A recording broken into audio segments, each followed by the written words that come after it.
Hello, so I'm Thatcher Johnson-Welden. I'm Alisa, but I go by Alisa B. And we are two voiceover actors for Shadow Dog Productions. My sister and I, we do this one audio play, and we're doing like a sequel to it today, which is really exciting. And it's our characters Elaine and Angie. Okay. And the first one was like the fast food song, and this time we're doing like a flight scene. So where both of our characters are in a plane. We always get on each other's nerves. Oh, I'm Cherish. Yeah, exactly. And it is. I love that role so much because it lets me banter with Mia a lot, and I feel like that really captures like our sisterly bond. And I'll be like saying something really dumb like oh man, I would not like to have twins because then I'd have to be pregnant for 18 months, and her character would go, I'm gonna need another tequila over here, right? Like exactly like how she would do it, right? My older sister always like, here she goes again, what's she gonna say this time, right? So that's definitely like my favorite voiceover character that he's given me. That's so funny. I love that a lot. So my favorite one today is probably Olivia in Downtime. I really love that character.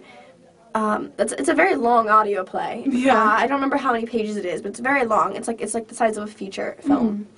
And I love that character because I'm really able to connect to where she's coming from and not being able to decide what to do.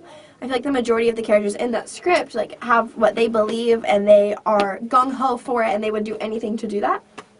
But Olivia, so she's not indecisive. She's lost. But she's lost. She's trying to find her way.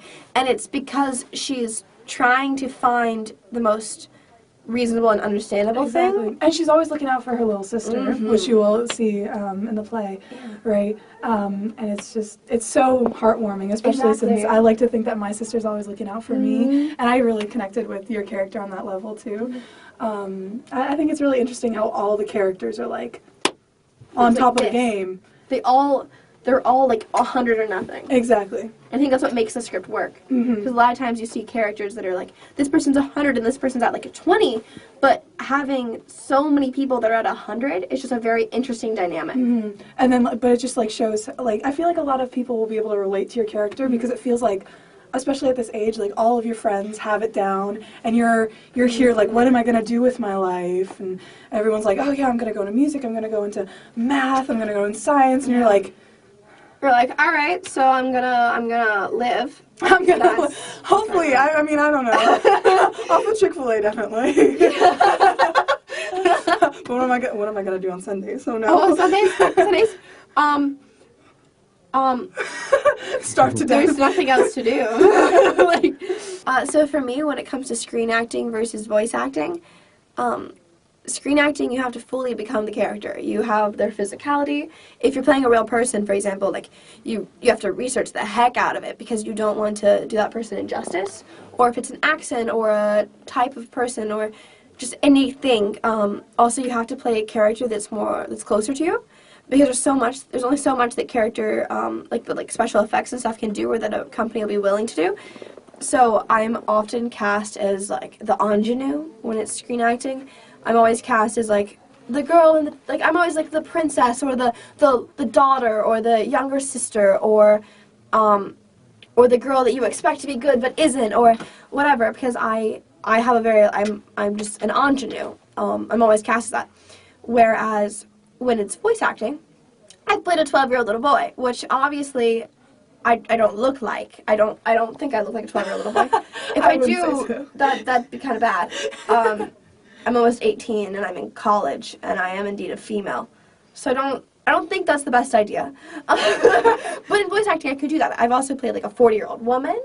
I've played a 12-year-old girl. I've played characters that just physically I probably wouldn't be cast as, even though yes, they're like similar to my age and they're female. But whether it's like for example for Olivia, I could play her, but I've played characters that are much more buff and are supposed to be like super whatever. Like I played a character that is very depicted as like blonde, like pale, super like a paper, like a sheet of white paper. And she's just supposed to have that simple whiteness to her, that comes from like lack of nutrition and whatever. And I don't look like that. And that's great. There's nothing wrong with that. But in voice acting, I can still play her without any kind of effect.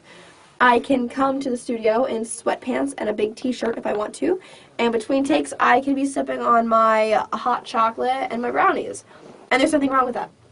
Whereas on set, it's much more character, and you really only film one character a day or even for a week. But in voice acting, you can play 10 characters in the same hour. Yeah, for me, I think that the similarities in voice acting, and, you know, because I've done plays and stuff, which is extremely exaggerated, you know, motions, and which, you know, really highlights the differences and, like, the way that you're supposed to act. But I think the similarities in that is that you really have to be in the same mental state. You still have to feel your character and understand, like, their background and what you want them to sound or come across as. And, you know, especially, like, the pronunciation of words and, like, the way that you say things are very, very important. And accents. Yes. I think a big thing is, like, mentally they come from the same place, but, like, physically how you present them are different. Exactly. Because a huge difference between, like, theater and film. Less exaggeration, and then another difference between that and voice acting. So I think it's, they all stem from the same spot, but they're just executed differently. Exactly.